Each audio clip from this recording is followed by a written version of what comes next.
ಜನಾರ್ದನ್ ರೆಡ್ಡಿ ಶ್ರೀರಾಮುಲು ಅಷ್ಟೇ ಅಲ್ಲ, ರಾಜ್ಯದ ಪ್ರಮುಖರು ಕೂಡ ಚರ್ಚೆ ಮಾಡಿದಂಥ ಸಂದರ್ಭದಲ್ಲಿ ನಾವೆಲ್ಲರೂ ಕೂಡ ಪಾದಯಾತ್ರೆ ಮಾಡೋದು ಒಳ್ಳೆಯದು ಅನ್ನೋದು ಬಹುತೇಕ ಎಲ್ಲರದ್ದು ಅದೇ ಅಭಿಪ್ರಾಯ ಇದೆ. ಆದರೂ ಕೂಡ ವರಿಷ್ಠರ ಜೊತೆ ಚರ್ಚೆ ಮಾಡಿ ತೀರ್ಮಾನವನ್ನು ತೆಗೆದುಕೊಳ್ಬೇಕು.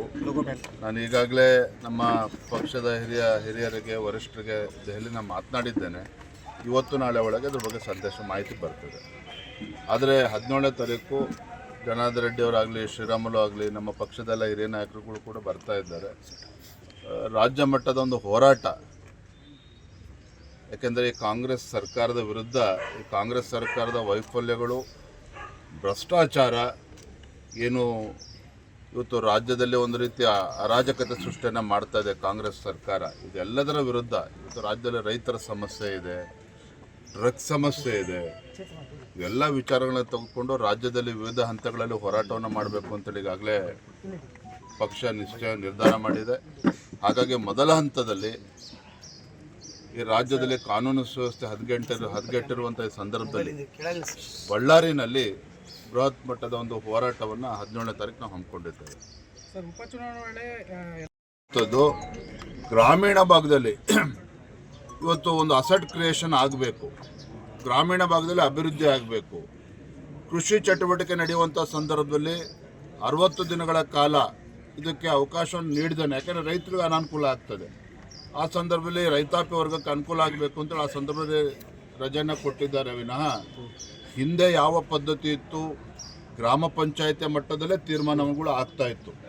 ಈಗಲೂ ಕೂಡ ಮುಂದಿನ ದಿನಗಳಲ್ಲೂ ಕೂಡ ಅದೇ ಆಗುವಂಥದ್ದು. ಆದರೆ ಕಾಂಗ್ರೆಸ್ ಪಕ್ಷ ಇವತ್ತು ಸಿದ್ದರಾಮಯ್ಯನವರು, ರಾಹುಲ್ ಗಾಂಧಿಯವರು ಇದನ್ನೇ ಅಪಪ್ರಚಾರ ಮಾಡಿಕೊಂಡು, ಯಾಕೆ ಅಂತ ಹೇಳಿದ್ರೆ ಇವತ್ತು ರಾಜ್ಯದಲ್ಲಿ ಕಾಂಗ್ರೆಸ್ ಬಗ್ಗೆ ಜನರ ವಿಶ್ವಾಸ ಹೊರಟೋಗಿದೆ.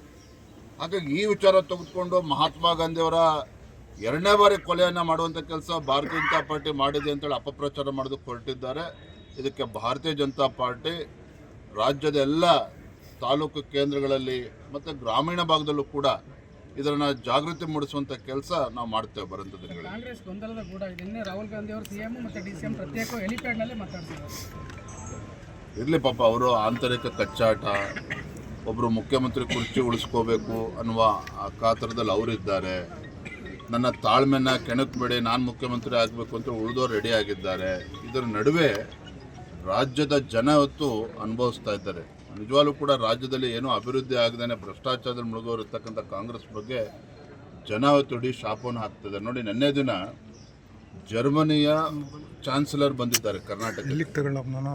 ಜರ್ಮನಿ ಅಂತೇಳಿದ್ರೆ ಅದು ಕೂಡ ಒಂದು ಆರ್ಥಿಕ ಶಕ್ತಿ, ತಂತ್ರಜ್ಞಾನಕ್ಕೆ ಹೊತ್ತು ಮ್ಯಾನುಫ್ಯಾಕ್ಚರಿಂಗ್ ಹಬ್ ಆಗಿರುವಂಥದ್ದು ಆ ದೇಶ.